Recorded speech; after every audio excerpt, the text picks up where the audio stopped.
বইমেলায়, থিয়েটারে, ক্যাফেটেরিয়ায়, পহেলা বৈশাখে, ভ্যালেন্টাইন উৎসবে মেয়েটার চোখে পড়া দুঃসহ চেষ্টা ছাড়া ছেলেটা পুরো দুস্থ সাধারণ। মেয়েটার রূপে ও লাবণ্যে, ফ্যাশনে ও বসনে আগাগোড়া বিশেষণ।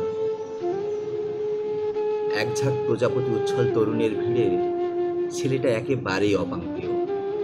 তবু অত বড় সাহস করে একদিন বলেই ফেলল, আমার সাথে চা খাবে? ছেলে তার দুঃসাহসিক অফারে কি জানি কি মনে করে মেয়েটা বলল, চলো। মেয়েটার মুখোমুখি বসা ছেলেটার বুক ধড়ফড়, আড়ষ্ট জিহ্বা চায়ে চুমুক দিয়েই বলল, ও ওয়েটার, আমাকে লবণ দাও।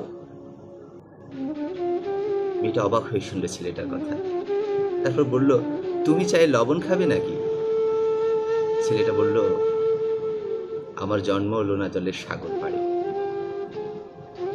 লোনা চায়ে চুমুক দিলে আমার চোখে ভেসে ওঠে আমার গ্রাম, লোনা জলে ভেসে যাওয়া আমার বাবা মার মুখ। মেয়েটা অবাক হয়ে শুনল ছেলেটার কথা, তারপর বলল, আমি কখনো সাগর দেখিনি। আমার বাড়ি পাহাড়ে, যেখানে গাছ ছুঁয়ে উড়ে যায় কোমল মেঘ পাখির মতো। সাগর আর পাহাড়ের গল্প ক্রমেই নিবিড় হলো দিনে দিনে। তারপর বিয়ে, সংসার, শেষে বুড়ো বুড়ি। বুড়ো মারা যাওয়ার আগে বুড়ির হাতে একটা চিঠি দিয়ে বলল, আমার মরার পর খুলবে। বুড়ো মারা যাওয়ার পর বুড়ি চিঠিটা খুলল।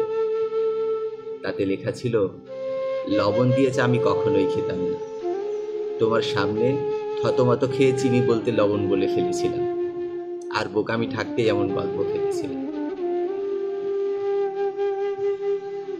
তাই 40 বছর তোমার হাতের লবণ চা খেয়ে গেলাম।